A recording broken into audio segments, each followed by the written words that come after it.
उत्तराखंड में अंकिता भंडारी हत्याकांड फिर से गर्मा गया है। देहरादून से हरिद्वार तक की सड़क पर प्रदर्शनकारी लोगों की भीड़ नजर आई और इस हत्याकांड की जांच सीबीआई से कराने की मांग की गई।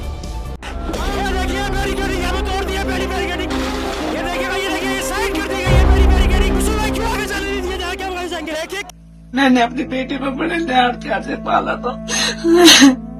अब 3 साल हो गए मुझे रोते रोते, अभी तक मुझे कोई न्याय नहीं मिला। हाँ, जो ये सरकार ने जो मनंतरा रिजोर्ट की तोड़ फोड़ किया, ये क्यों किया?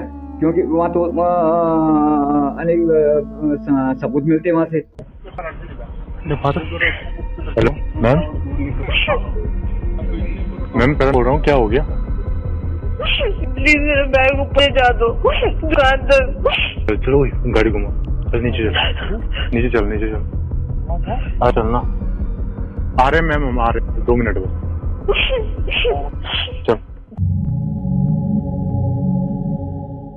18 सितंबर 2022 उत्तराखंड। इसी के इससे लगभग 10-12 किलोमीटर दूर गंगा भोगपुर तालाब।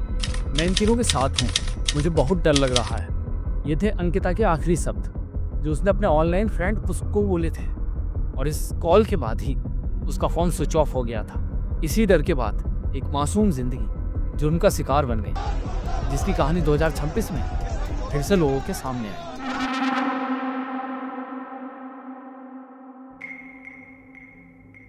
– 2003 उत्तराखंड।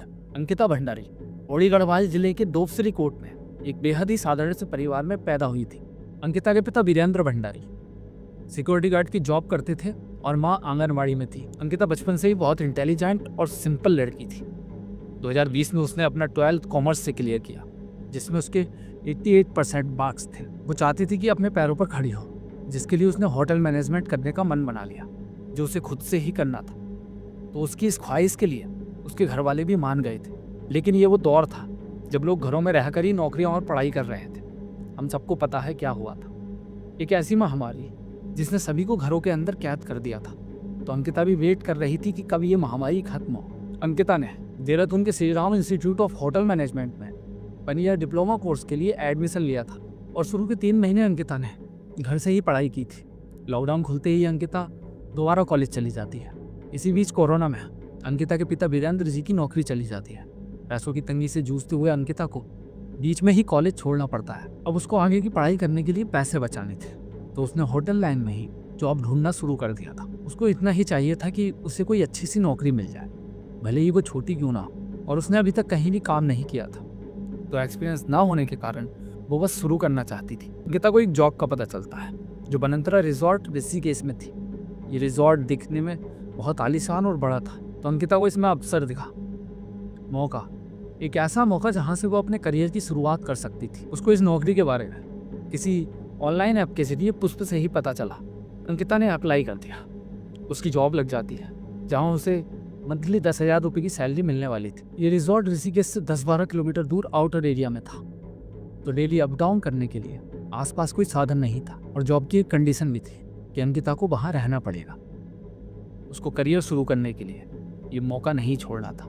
माँ बाप भी अपनी बेटी के सपनों के साथ समझौता नहीं करना चाहते थे और मान जाते हैं।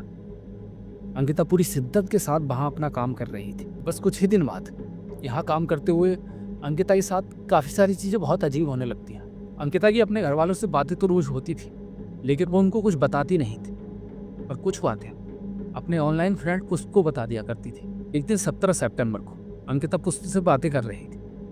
पुष्प ने उससे कॉल करने को कहा, लेकिन तब उसने उसे मना कर दिया। अंकिता ने कहा, नहीं, मैं अभी कॉल नहीं कर सकती, लोग मेरी बातें सुन लेंगे। पुष्प ने कहा, ठीक है, कोई बात नहीं। अब अंकिता पुष्प को चैट्स के ही जरिए कुछ ऐसी बातें बताती है जो उसने अभी तक उसको नहीं बताई थी। अंकिता बताती है, जब से मैं यहाँ पर आई हूँ हर दिन कुछ ना कुछ अजीब हो रहा है। पहले जो मेरा रूम था वो ऊपर बाकी स्टाफ वालों के साथ ही अलॉट किया गया था, लेकिन फिर कुछ दिन बाद मेरा रूम चेंज करके पुलकित, जिसका ये रिजॉर्ट है, उसके बगल में शिफ्ट कर दिया गया है। और अब ये मुझ पर किसी और काम के लिए भी दबाव डाल रहा है। मेरा काम तो यहाँ पर रिसेप्शनिस्ट का ही था। अंकिता की चैट्स में साफ लिखा था, इस रिजॉर्ट का जो मालिक है पुलकित आर्य, और इस रिजॉर्ट का जो मैनेजर है वो अंकिता पर प्रेशर बना रहे थे कुछ एक्स्ट्रा सर्विसेज देने के लिए जो वीआईपी गेस्ट आते हैं। मतलब उस पर दबाव डाला जा रहा था कि जो वीआईपीज आते हैं उनके साथ शारीरिक संबंध बनाने के लिए। अगले दिन 18 सितंबर अंकिता फिर से पुष्प को बताती है कि पुलकित वापस से मुझे ये सब चीज़ें करने के लिए बोल रहा है। मैंने मना कर दिया और इसे अच्छे से सुना दिया, तो मुझे धमकाने लगा कि मेरी जगह एक और लड़की को लेकर आएगा जो मुझे काबू में करेगी और दबा कर रखेगी। इस समय पर अंकिता बहुत ज़्यादा डर रही थी और वो पुष्प को यही बताना चाहती थी कि मुझे डर लग रहा है किसी ऐसी चीज़ से जिसका उसे डर था कहीं वो हो ना जाए, और अंकिता क्लियरली बता नहीं रही थी। होटल के एक स्टाफ ने बताया उसी शाम को अंकिता रोते हुए कॉल पर किसी से बात कर रही थी। तभी पीछे से वहाँ पुलकित रिजॉर्ट का मालिक आता है और ज़बरदस्ती अंकिता का मुंह बंद करके सीधा उसे रूम में ले जाता है। पुलकित के साथ उस समय पर ये लोग भी थे, असिस्टेंट मैनेजर अंकित गुप्ता, मैनेजर सौरभ भास्कर, और करीब 2 घंटे बीतने के बाद ये रूम से बाहर आता है। उसी रात पुलकित और अंकिता स्कूटी पर, अंकित और सौरभ बाइक से निकले थे। अंकिता को कुछ समझ नहीं आ रहा था। तब उसी रात अंकिता ने एक आखिरी बात उसका जो ऑनलाइन फ्रेंड था उसको बोली थी कि मैं इन तीनों के साथ हूँ, मुझे बहुत डर लग रहा है। जिसके कुछ टाइम बाद उसका फ़ोन हमेशा के लिए स्विच ऑफ हो गया था। उस पर जम्मू में रहता था। अगले दिन जब अंकिता का कॉल नहीं लगता तो वो पुलकित को कॉल करता है और पूछता है कि अंकिता कहाँ है, उसका फ़ोन भी स्विच ऑफ जा रहा है। तब पुलकित आर्य का कहना था कि तुझे ही पता होगा कहाँ है, तेरी ही बातें होती थी उससे, तेरे ही साथ होगी। अब पुष्प को गुस्सा आ जाता है। अंकिता की जो फैमिली थी वो पुष्प को जानते थे। पुष्प अंकिता के पिता को कॉल करता है और बताता है कि ऐसे ऐसे बात है और अंकिता का फ़ोन स्विच ऑफ जा रहा है। पुष्प सारी बातें बताते हुए कहता है कि उसने आखिरी बार मुझसे बात की थी तो बता रही थी वो इन तीनों के साथ है। अंकिता से संपर्क टूट चुका था, फ़ोन लगातार स्विच ऑफ जा रहा था और इसी घबराहट में अंकिता के पिता वीरेंद्र भंडारी बेटी का पता लगाने के लिए घर से निकलता है। सबसे पहले वो कौड़ी थाने पहुंचता है, लेकिन वहाँ उन्हें बताया जाता है कि रिजॉर्ट इस थाने के अधिकार क्षेत्र में नहीं आता।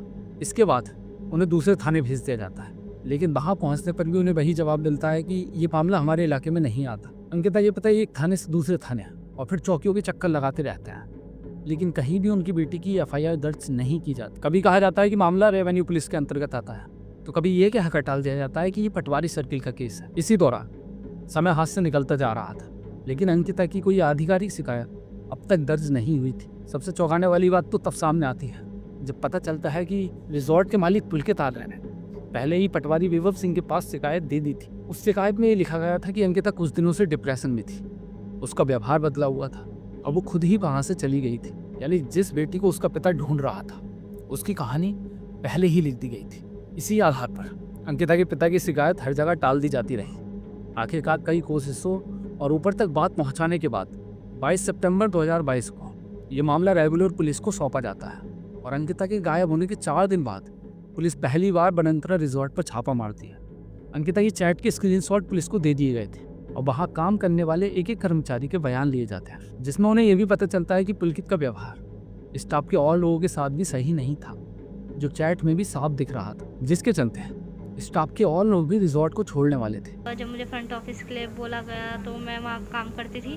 वहाँ पे घिनौनी हरकतें बहुत होती थी और लड़कियों को गंदी से गंदी गालियाँ दी जाती थी। पुलकित के पॉलिटिकल कॉन्टैक्ट थे, क्योंकि Pulkit Arya now expelled BJP leader Vinod Arya का बेटा था।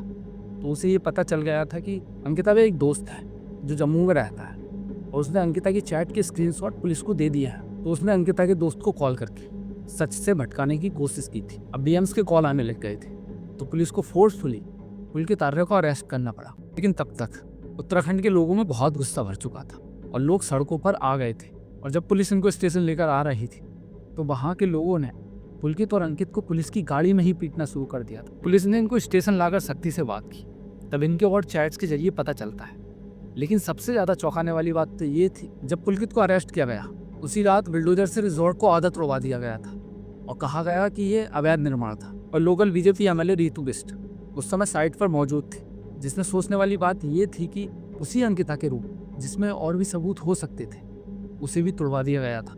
फिर रिजॉर्ट में आग भी लग जाती है, जिसका पता आज तक नहीं चला वो आग किसने लगाई थी, यानी वो VIP कौन था। अब इसका कोई भी सुराग नहीं बचा, क्राइम सीन ही खत्म।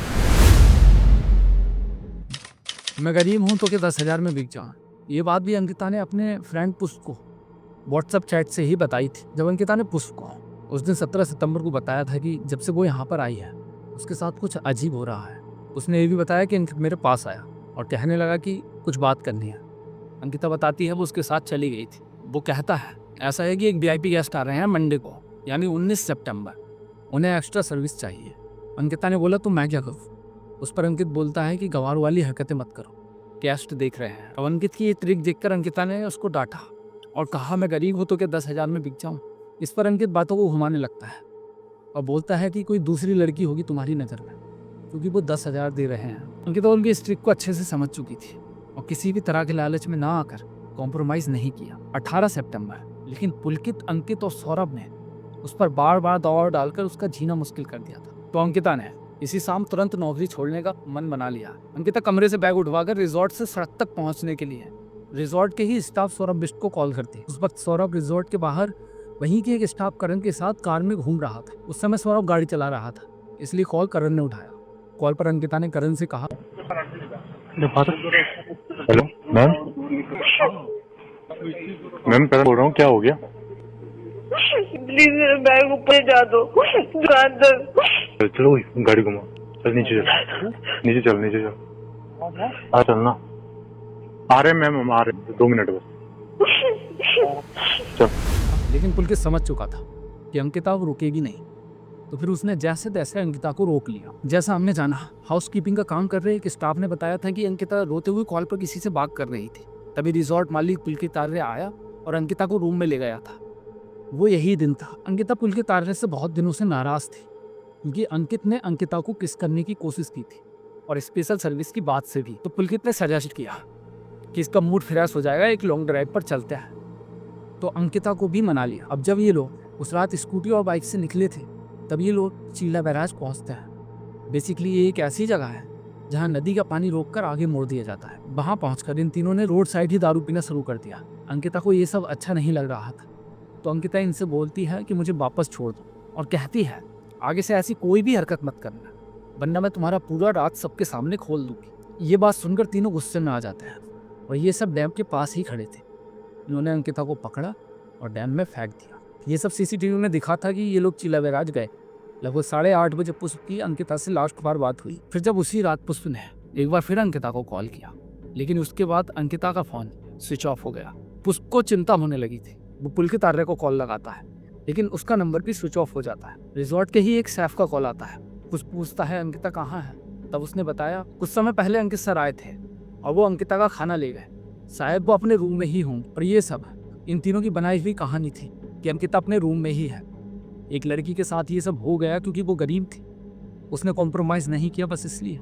30 सितंबर 2022 पुलिस ने अंकिता को ढूंढने के लिए चीला नहर में सर्च ऑपरेशन चलाया, लेकिन अंकिता का कोई भी पता नहीं चला। अगली सुबह पुलिस ने चीला इंटैक्ट नहर का पानी रुकवाया ताकि बहाव कम हो। तब उन्हें एक डेड बॉडी मिलती है जो बैराज में फंस चुकी थी। ये डेड बॉडी अंकिता भंडारी की ही थी। पोस्टमार्टम के लिए बॉडी ऋषिकेश एम्स हॉस्पिटल के मोर्चरी में ले जाई जाती है। उसके बाद पुलिस अंकिता के पिता पर दबाव डालती है कि जल्दी से अंतिम संस्कार कर दें। इतनी जल्दी में सब कुछ होता है कि अंकिता का चेहरा उसकी मां को दिखाए बिना ही अंतिम संस्कार कर दिया जाता है। पोस्टमार्टम रिपोर्ट में साफ था कि शरीर पर सभी चोटें मौत से पहले ही थी। मतलब अंकिता खुद नहर में नहीं कूदी थी, बल्कि उसने गिरने के बाद खुद को बचाने की कोशिश भी की थी। अंकिता को नहर में धक्का दिया गया।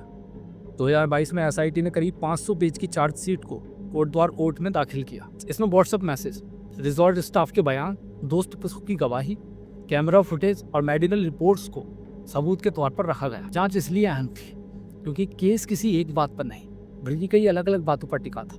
मामले की सुनवाई कोटद्वार सेशंस कोर्ट में हुई। प्रोसिक्यूशन ने 47 गवाह पेश किए, जिनमें स्टाफ, दोस्त, माता पिता और जांच अधिकारी शामिल थे। करीब 2.5 साल बाद 30 मई 2025 को कोर्ट ने फैसला सुनाया। कोर्ट ने कहा कि सभी सबूत एक दूसरे से मेल खाते हैं और इन्हीं के आधार पर यह साबित होता है कि अंकिता भंडारी की हत्या जानबूझकर की गई थी। आसान भाषा में कहें तो कोई एक सीधा सबूत नहीं था, लेकिन मैसेज, बयान, फुटेज और रिपोर्ट सब मिलकर एक ही बात बता रहे थे। इसी आधार पर कोर्ट ने पुलकित आर्य, सौरभ भास्कर और अंकित गुप्ता को आईपीसी की धारा 302, 201 और 120 बी के तहत दोषी ठहराते हुए उम्र कैद की सजा सुनाई। लेकिन अंकिता के माता पिता इस फैसले से संतुष्ट नहीं थे। उनका कहना था कि उनकी बेटी की हत्या के लिए उम्र कैद नहीं बल्कि फांसी होनी चाहिए थी। अंकिता के पिता ने साफ कहा था कि वो इस फैसले के खिलाफ हाई कोर्ट जाएंगे और दोषियों के लिए फांसी की मांग करेंगे।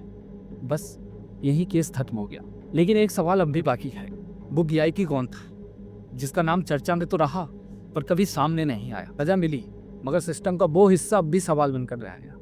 अक्सर देखा जाता है जो सामने रहते हैं वो कटघरे में खड़े होते हैं और जो पर्दे के पीछे होते हैं वो अनदेखे रह जाते हैं। इस केस ने इंसाफ तो दिया, लेकिन पूरी सच्चाई पर अब भी एक सवाल छोड़ गया। आई होप आप सब बहुत अच्छे होंगे। अपना और परिवार का ख्याल रखिए। मिलते हैं किसी और वीडियो में, तब तक के लिए बाय बाय।